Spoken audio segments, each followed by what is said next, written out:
हाय दोस्तों, आज मैं आपको एक कहानी बताने जा रही हूँ जिसका नाम है सबसे बड़ा हिम्मत वाला।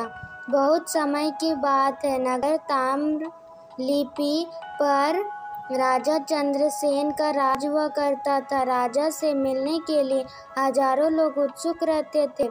उन्हीं में से एक था सत्वशील। वह काम की तलाश में था, इसलिए वह हर दिन राजा चंद्रसेन से मिलने के लिए राजमहल पहुंच जाता था, परंतु दरबारी उसे भगा देते थे। इसी तरह कई समय बीत गया, लेकिन सत्वशील कभी हार नहीं माना। एक दिन राजा भ्रमण करने के लिए गए थे। जब वह महल वापस लौट रहे थे तो बहुत कड़ी धूप थी।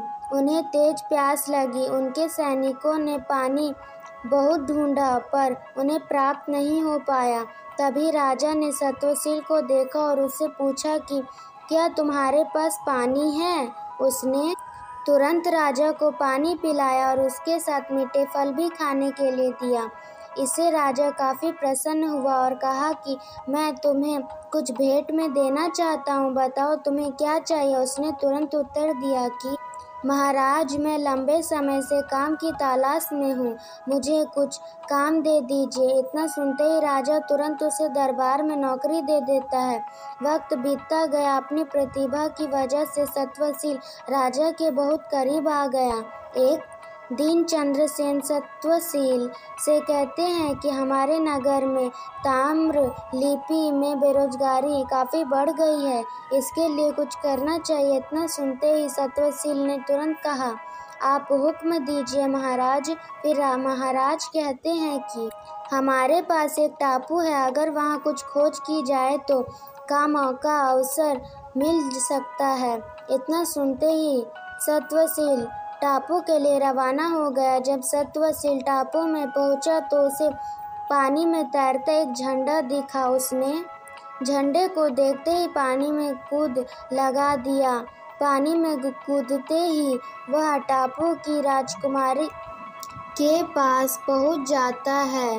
राजकुमारी को सत्वशील अपना परिचय देता है। कुछ देर बाद राजकुमारी उसे भोजन का निमंत्रण देती है और खाना खाने से पहले तालाब में स्नान करने का आग्रह करती है। जैसे ही वह उस तालाब में उतरता है, वह महल में पहुंच जाता है। चंद्रसेन चकित हो जाते हैं और पूछते हैं कि तुम यहाँ कैसे। सत्वशील ने राजा को पूरी घटना बताई। उसके बाद राजा भी उस टापू में जाने का फैसला कर लेते हैं। वहाँ पहुंचकर चंद्रसेन उस टापू पर जीत हासिल कर लेते हैं।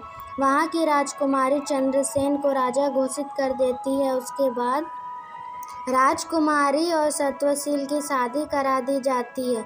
इतनी कहानी बताकर बेताल चुप हो जाता है और पूछता है कि दोनों में से सबसे बलवान कौन है। तो विक्रम बोलता है कि सत्वशील सबसे ज़्यादा शक्तिशाली है। बेताल पूछा कैसे।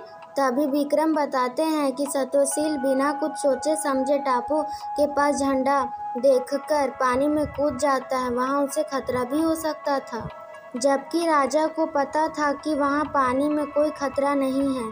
सवाल का जवाब मिलते ही बेताल पेड़ पर जाकर बैठ जाता है। इसी तरह अमेजिंग स्टोरीज़ के लिए हमारे चैनल को लाइक, सब्सक्राइब और शेयर ज़रूर करें। और आपको किस टॉपिक पे कहानी चाहिए ज़रूर कमेंट करके बताएं।